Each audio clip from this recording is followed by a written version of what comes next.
April 4th, 1945, 8:35 a.m. Spring had already arrived in central Germany. Trees were blooming, roads were dry. The war, at least on paper, was almost over. The German army in the West was collapsing faster than anyone had predicted. Entire units were surrendering without firing a shot.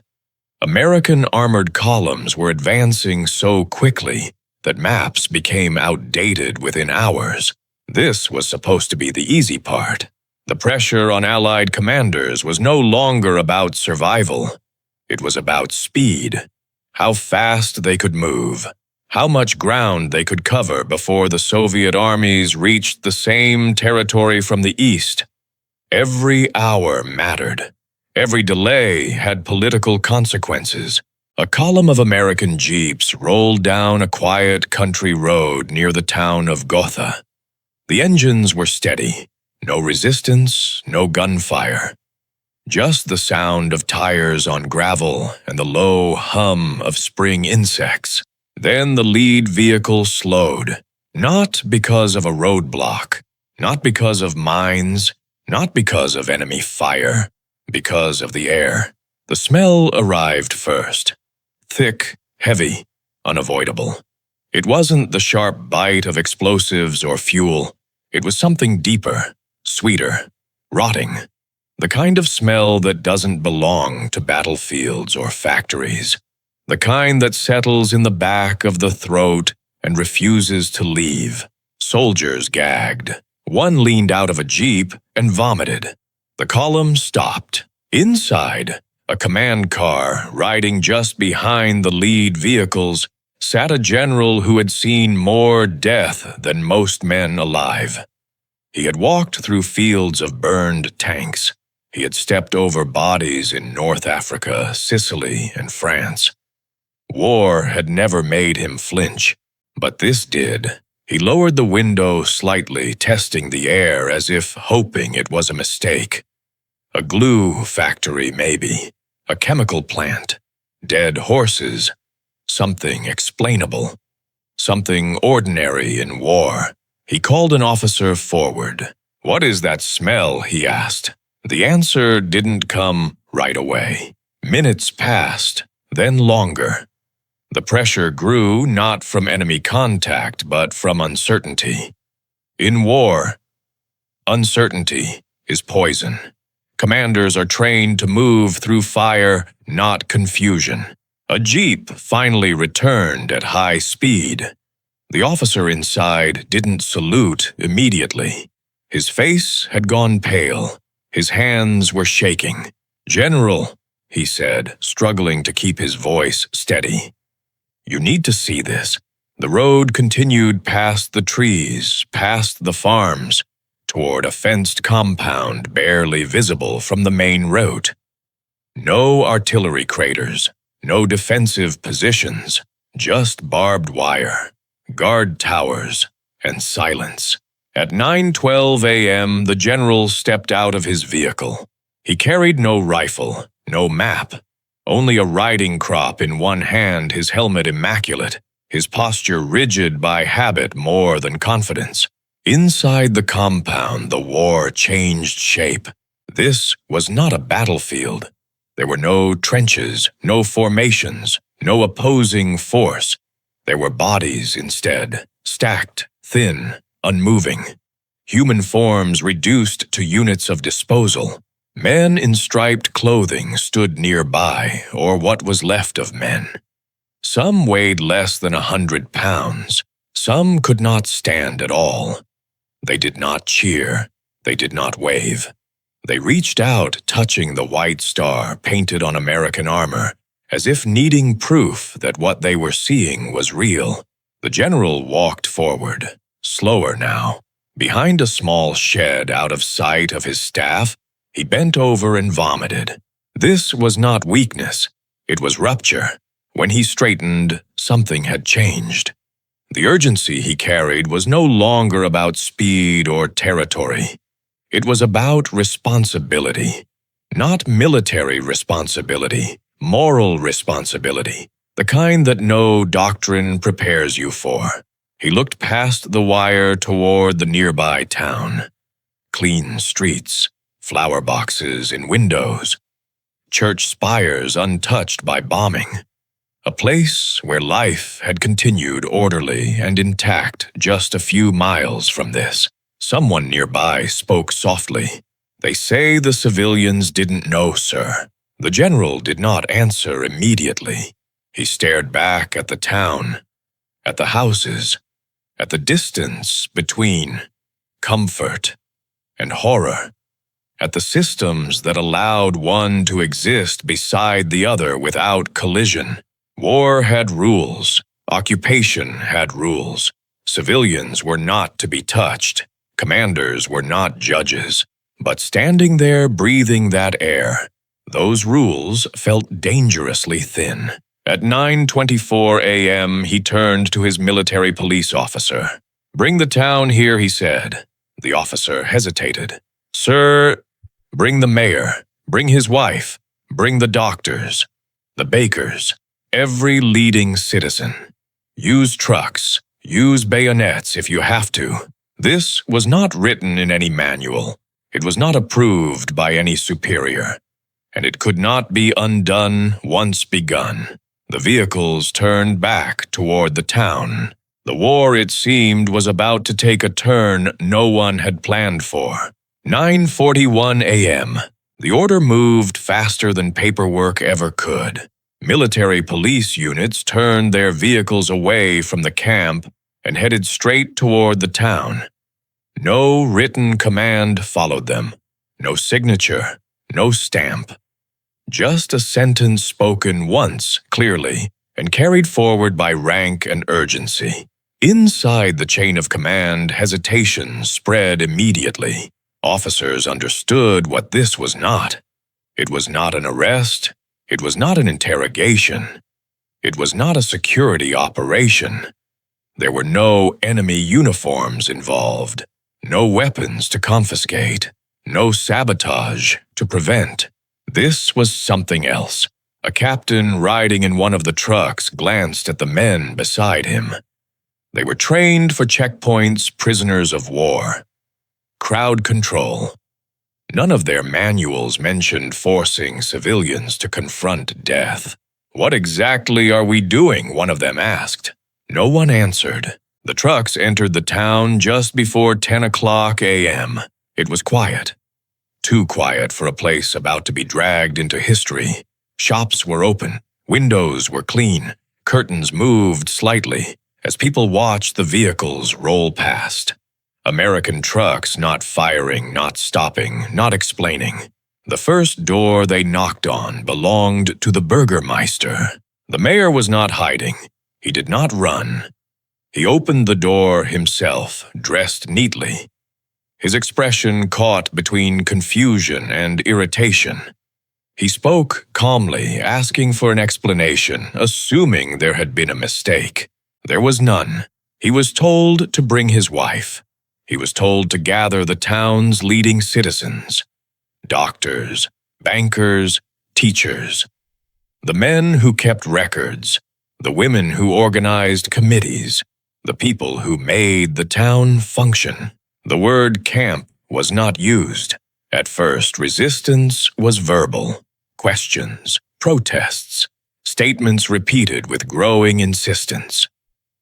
"We didn't know.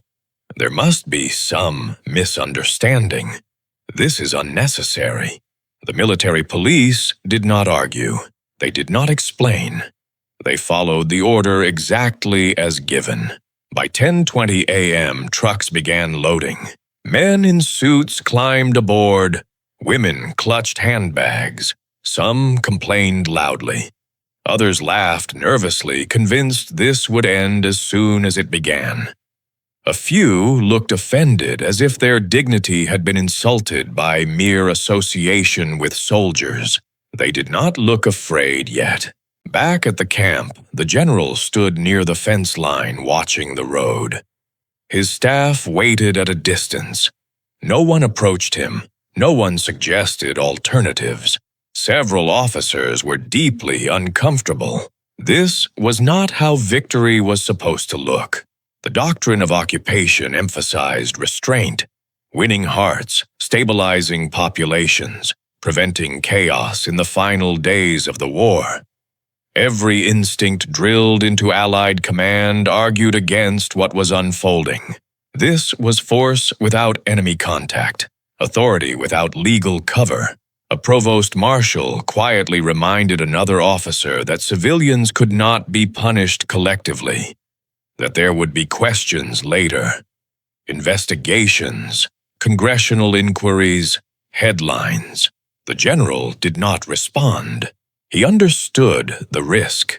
He had spent his career navigating risk. But this was different. This was not about a flank collapsing or fuel running out.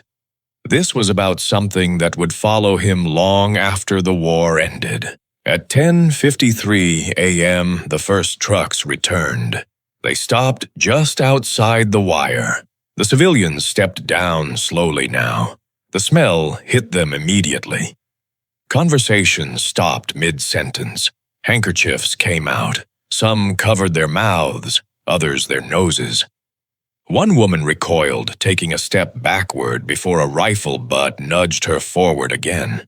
They looked around, confused, annoyed, offended. "This is a prison," someone muttered. "Why are we here?" The general watched their faces closely. He did not speak to them. He did not shout. He did not threaten. His silence carried more weight than orders ever could. He turned to the military police commander.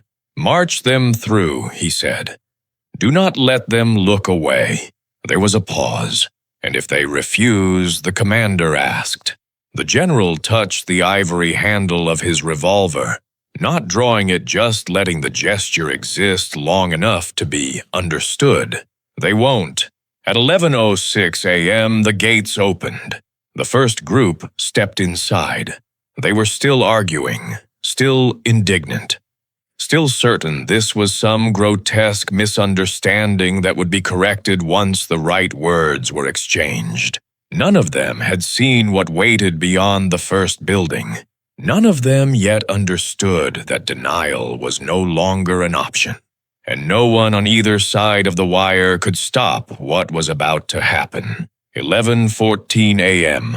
The first stop was only a few steps beyond the gate. No warning, no explanation. Just a sudden, undeniable presence of death. The group slowed instinctively, as if their bodies understood something their minds were still rejecting. The air was thick here, heavier than near the road. Flies moved in dark, lazy clusters. The ground was uneven not from craters, but from what lay beneath thin layers of dirt and lime. Someone gasped, not loudly, not dramatically. Just a sharp intake of breath that cut through the silence. Ahead of them, bodies lay stacked against a wooden structure. They were naked, thin, reduced to shapes that barely resembled the living. Arms tangled, legs bent at unnatural angles, faces frozen, mouths open as if caught mid-question. The civilians stopped. Talking ceased immediately. A man in a dark coat whispered something about criminals. Another muttered that it must be enemy soldiers. His voice cracked halfway through the sentence, and he did not finish it. The military police did not allow them to linger. "Move," one of them said. The group advanced slowly, reluctantly, their shoes scuffing the dirt. Several tried to turn their heads away. A rifle butt nudged a shoulder back into position. Not violently, just firmly enough to remove the choice. A woman raised her hand to cover her eyes. "No," the voice behind her said quietly. "Look." She lowered her hand. Her knees buckled. She did not fall. She simply stood there trembling as if the ground beneath her had lost its solidity. This was not the kind of suffering that could be explained away. It did not fit into propaganda. It did not resemble rumors. It did not allow distance. These were not abstractions. These were bodies that had been alive days earlier. The group was marched onward. They passed a small yard where men had been forced to stand for hours at attention. They passed a whipping block, its surface darkened by old stains that no amount of scrubbing had removed. Hooks lined the wall behind it. Some civilians stared too long, as if trying to understand their purpose. Others looked down at their shoes, unable to lift their gaze again. The general stood off to the side, watching. He said nothing. He did not need to. His presence was constant, unblinking. He watched faces instead of bodies. He watched reactions. Shock gave way to confusion, confusion to horror. Horror to something deeper, heavier, recognition. One of the men, a local shop owner, began to cry openly. His shoulders shook. He did not wipe his tears. Another woman whispered prayers under her breath, her words tumbling over each other in a desperate rhythm. Not everyone reacted the same way. Some stared straight ahead, faces rigid, jaws clenched so tightly, the muscles stood out beneath their skin. These were the ones who looked away only with their eyes, not their heads. The ones who understood too well what this meant. They were led past a shed where bodies had been piled, hastily covered with quicklime. The guide, a former prisoner who spoke English, explained what had happened there. His voice was flat. He had told this story too many times already. As he spoke, the civilians stopped listening to him. They were listening to something else now. The buzzing of insects, the scrape of boots, their own breathing suddenly loud in their ears. Time stretched. Minutes felt longer than hours. The concept of duration lost meaning inside the wire. There was only forward movement and the next thing they would be forced to see. Some began to stagger. One man retched violently, bending over until he could no longer stand upright. He was lifted, steadied, and pushed forward again. There would be no escape through weakness. The general noticed something else as the tour continued. No one was arguing anymore. No one was protesting. No one was claiming ignorance. The language of denial had collapsed under the weight of direct experience. At one point, he stopped in front of the Burgermeister. The mayor's face had lost all color. His eyes were fixed on the ground as if he hoped it might open beneath him. "You knew," the general said quietly. It was not a question. The mayor shook his head slowly, tears streaking down his face, but he did not speak. He did not need to. The gesture itself was enough. The march continued. By the end of the second hour, the group no longer resembled the people who had arrived that morning. Their clothes were dusty. The smell clung to them. Their posture had changed. Shoulders slumped, heads bowed. The arrogance that had marked their arrival was gone, replaced by something closer to collapse. They were loaded back onto the trucks in silence. No one spoke on the ride back to town. The general watched until the last vehicle disappeared down the road. He did not look satisfied. He did not look relieved. He looked resolved. What he had done could not be undone. The consequences would follow whether he wanted them or not. But the wall of denial had cracked, and once cracked, it would not hold much longer. April 5th, 1945, 7:12 a.m. The town woke up quietly. There were no sirens, no tanks in the streets, no shouted orders. The trucks from the day before were gone, leaving behind nothing but tire marks and a silence that felt heavier than occupation ever had. People opened windows, swept doorsteps, stood in kitchens holding cups of coffee they did not drink. The smell had followed them home. It clung to coats, to hair, to fabric seats and stairwells. No amount of fresh air removed it. It lingered faint but unmistakable, as if the camp itself had crossed the wire and settled into the town.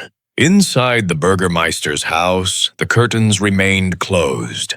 American soldiers arrived shortly after 7 a.m. to deliver further instructions. Routine, administrative, the machinery of occupation continuing as it always did. They knocked. No answer. They knocked again, louder this time. Still nothing. When the door was opened, the house was silent in a way that immediately felt wrong. Not the silence of sleep, but the silence of something finished. The soldiers exchanged glances and moved carefully, calling out, listening for any response. There was none. Word spread quickly, but not loudly. By 8 a.m., the town knew. The Burgermeister and his wife were dead. No spectacle followed. No public scene. No announcement. Just a closed house, guarded now, and neighbors who avoided looking directly at it as they passed. Inside the camp, the general received the report without visible reaction. He listened. He nodded once. "That's 2 fewer Nazis we have to feed," he said. Those nearby stiffened. Some expected anger. Others expected regret. What they heard instead was something colder. Not cruelty. Not satisfaction. Detachment. The general had spent the previous day surrounded by bodies that never got a choice. He did not see this as tragedy in the same way others did. To him, the event confirmed something he already believed. Truth has weight, and when people are forced to carry it all at once, not everyone survives the burden.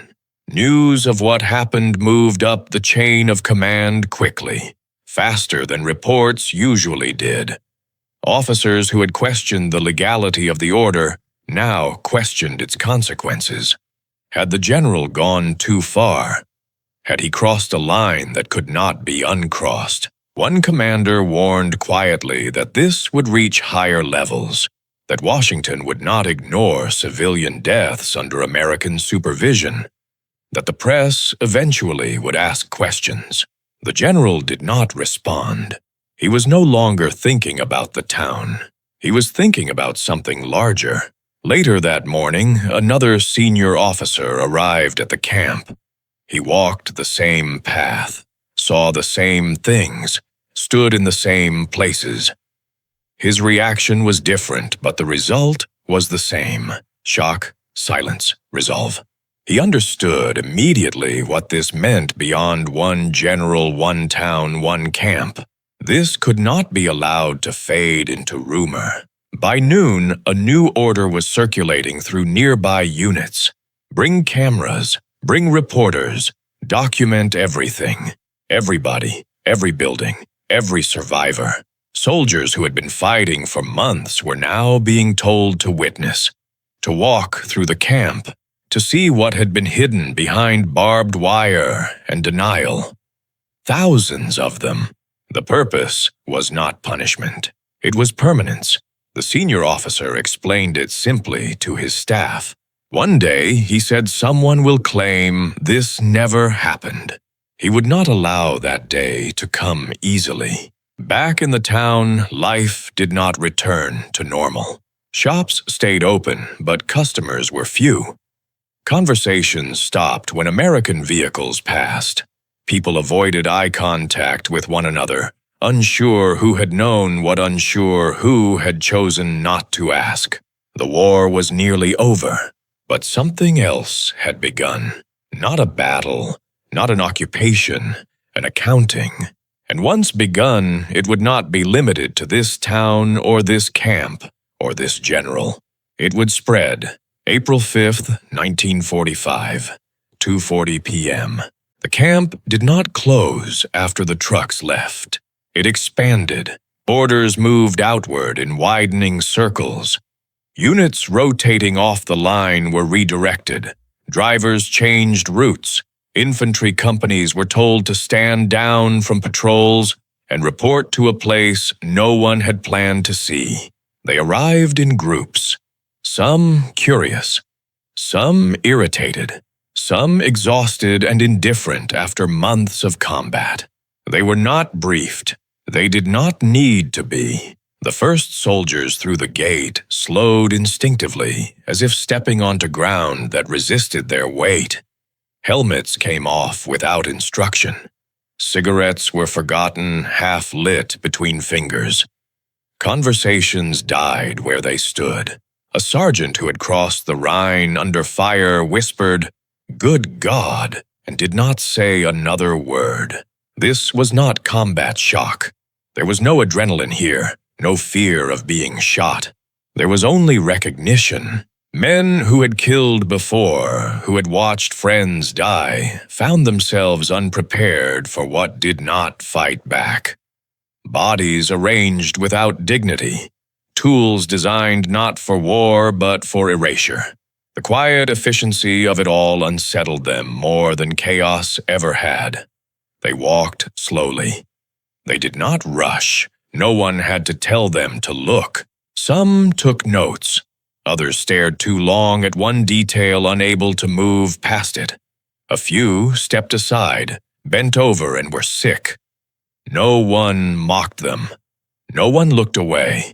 A young private touched the side of a tank parked nearby, pressing his palm against the painted star, the same way the prisoners had the day before. He stood there longer than necessary, as if grounding himself in something solid. By late afternoon, the mood inside the camp had changed. The shock remained, but something else had settled beneath it. Clarity. Men who had complained about orders now understood them differently. Men who had wondered why the war still demanded sacrifices now stopped asking. The fight no longer felt abstract. It was no longer about lines on a map or communiques from headquarters. It had a shape, a smell, a consequence. A captain gathered his platoon near the fence and spoke quietly without theatrics. He did not give a speech. He did not need to. "This," he said, gesturing toward the camp, "is why we don't stop." No one disagreed. That evening, letters were written. Not the cheerful kind, not the careful ones meant to reassure families back home. These were blunt, sparse. Some were never mailed. One soldier wrote that he would never again feel sympathy for Germany. Another wrote that he finally understood why surrender was not enough. A third admitted he was afraid not of dying, but of forgetting what he had seen. The camp became a reference point. Officers began invoking it in briefings, not by name, but by implication. When arguments flared over supply priorities or routes, someone would say, "Remember what's behind us," and the room would go quiet. At headquarters, reports stacked up. Photographs arrived by courier. Film reels were labeled, carefully cataloged, duplicated. Commanders insisted on redundancy. One copy was not enough. Two were not enough. The material was treated like ammunition, guarded and tracked. This was evidence, not intelligence. By nightfall, word had reached beyond the immediate command. Senior leaders understood the danger of delay. Rumors could soften truth. Distance could dilute outrage. If this was to matter, it had to be seen, widely, repeatedly. The general who had given the original order did not attend these discussions. He had done his part. What followed no longer belonged to him. Outside the camp, the road remained busy into the evening. Trucks came and went. Soldiers arrived hardened and left altered. No ceremony marked their passage, no medals, no citations, just a quiet cumulative change. Somewhere between dusk and darkness, a soldier stopped near the gate and looked back one last time before leaving. He stood there longer than his sergeant liked, then turned away and followed his unit without being told. The war was still raging elsewhere. Guns were still firing. Men were still dying. But here, something irreversible had taken place. The truth had been exposed to daylight. And daylight, once allowed in, does not retreat easily. April 6th, 1945. 9:10 a.m. By the next morning, the language had changed. Not in speeches, not in communiques sent to the press, but in how officers spoke to one another when they thought no one else was listening. The phrase "we didn't know" stopped appearing in reports. It did not vanish because it had been disproven. It vanished because it had become indefensible. Too many witnesses now existed. Too many photographs, too many soldiers who could no longer claim distance from what had been uncovered. In nearby headquarters, legal officers began preparing for something that had no clear blueprint yet. The war was not finished, but its moral aftermath had already begun to form. Questions surfaced that had been postponed for years. Who was responsible? Who was complicit? Who had benefited by looking away? This was no longer a matter for historians. It was becoming policy. Orders were drafted carefully. Language mattered now. Civilian administration would continue, but oversight would tighten. Former officials would be reviewed. Party affiliations examined. Cooperation measured not by declarations, but by actions taken before defeat was inevitable. The process would later be called denazification. At the time, it felt messier, personal, inconsistent, driven as much by anger as by law. Some commanders pushed hard. Others hesitated, worried about destabilizing towns that still needed to function. But after Ordruff hesitation carried its own risk. The general whose order had started all this watched from a distance. He did not attend planning sessions. He did not offer guidance. He returned to what he understood best. Movement coordination, finishing the war as quickly as possible. To some, this looked like indifference. It was not. He understood that the moment for his kind of action had passed. What remained now belonged to institutions, to courts, to memory. Privately, some officers questioned whether the forced witnessing had crossed an ethical line, whether compelling civilians to confront atrocity under guard had been justice or cruelty disguised as necessity. The questions had no clean answers, but no one questioned the outcome. The denial was gone. In towns across the region, people spoke differently after that week. Conversations lowered when the subject arose. Names were avoided.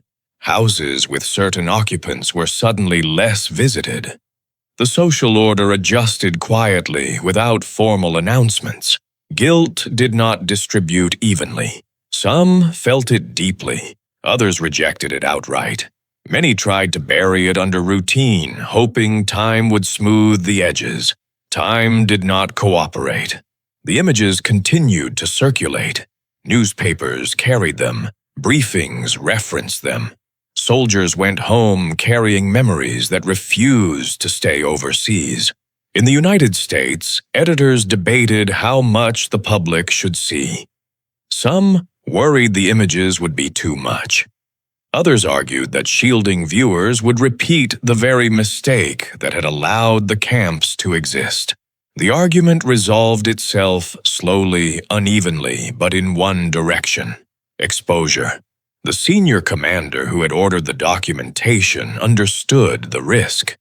He understood that these records would not age quietly, that they would resurface in debates not yet imaginable, that they would challenge future generations who preferred simpler stories. He accepted that risk. "Get it all on record now," he had said, "because the day will come when someone will claim this never happened." That day was not close, but it was no longer hypothetical. As the war drew toward its end, attention shifted. Berlin, surrender terms, occupation zones, reconstruction. The machinery of history moved on as it always does, yet Ohrdruf did not fade with the others. It remained a reference point invoked whenever arguments surfaced about responsibility versus obedience, about knowledge versus intent. The general who had ordered the town marched through the camp would later be criticized for many things, some fair, some not. His reputation would fracture along ideological lines, reassembled and challenged again with each decade. But even his harshest critics rarely disputed this. On that day, he forced a reckoning that systems had avoided, not through law, not through diplomacy, but through confrontation. The cost of that confrontation was real. It landed on civilians, on soldiers, on the moral comfort of victory itself. Whether it was justified remained open to debate. What was no longer open to debate was this: looking away had consequences. And sometimes history does not change because armies move faster or weapons grow stronger. Sometimes it changes because someone refuses to let the truth remain unseen. Years later, when the war had been reduced to chapters and dates, the moment would still resist simplification. It did not fit cleanly into victory narratives. It did not sit comfortably beside parades or surrender ceremonies. It lingered instead, unresolved. The town rebuilt itself the way towns always do. Windows were repaired, shops reopened. New faces appeared behind old counters. Children who had been too young to remember. The trucks grew up hearing fragments of the story. Never whole sentences. No plaque explained what had happened. No monument marked the road to the camp. Some truths are not carved into stone. They survive in tone, in avoidance, in the way a subject changes when it comes too close. The camp itself became part of the historical record. Photographs catalogued, film reels archived, testimonies transcribed and translated. It was studied, cited, referenced, placed within a larger system that could be analyzed, named, and condemned. But the order that had forced a town to look did not become policy. It remained an anomaly, a decision made in hours, not months, issued without consensus, executed without precedent. Historians would argue about it. Lawyers would debate it. Moral philosophers would circle it carefully, aware that tidy conclusions were dangerous. Some would say it crossed a line. Others would say the line had already been erased. The general who gave the order never fully explained it. He did not write a justification. He did not defend it publicly. He did not ask forgiveness. When questioned later, he spoke instead about responsibility, about the cost of indifference, about what happens when systems reward obedience and punish curiosity. He understood something many preferred not to, that evil rarely announces itself with uniforms and slogans, that it thrives in proximity to normal life, that it depends not on monsters, but on neighbors who choose not to ask. The soldiers who witnessed the camp carried it home with them. Some spoke about it often, others almost never. A few tried to forget entirely. None succeeded completely. Decades later, interviews captured the same pattern. Long pauses, careful phrasing, eyes drifting away from the camera when memory pressed too hard. They remembered the smell. They remembered the silence. They remembered realizing all at once what the war had actually been about. For many of them, that realization arrived too late to change their actions, but not too late to change their understanding. The images continued to surface generation after generation. sometimes challenged, sometimes denied, sometimes dismissed as exaggeration or manipulation. Each time the same records answered back. The documentation had done its work, not because it convinced everyone, but because it made denial louder, more desperate, more exposed. That was the legacy the senior commanders had feared losing, and the one they had preserved at enormous psychological cost. The town that had been forced to witness never regained the luxury of not knowing. Neither did the soldiers. Neither did the officers who had debated legality while standing just outside the wire. Knowledge once imposed does not dissolve with time. It waits. It waits in archives. It waits in classrooms. It waits for the moment when distance tempts complacency again. And when that moment arrives, the same question returns. What does responsibility look like when ignorance is no longer possible? The war ended soon after. Celebrations followed. Reconstruction began. New alliances formed. The world moved forward as it always insists on doing. But not everything was resolved. Some victories leave behind discomfort rather than pride. Some decisions refuse to become lessons and remain warnings instead. On one spring morning, a general looked at a town living peacefully beside a place of horror and decided that distance itself was a lie. He chose confrontation over comfort, exposure over restraint, truth over stability. History has not agreed on whether he was right, but history has remembered that he did not look away. And in a century filled with people who did, that refusal still echoes.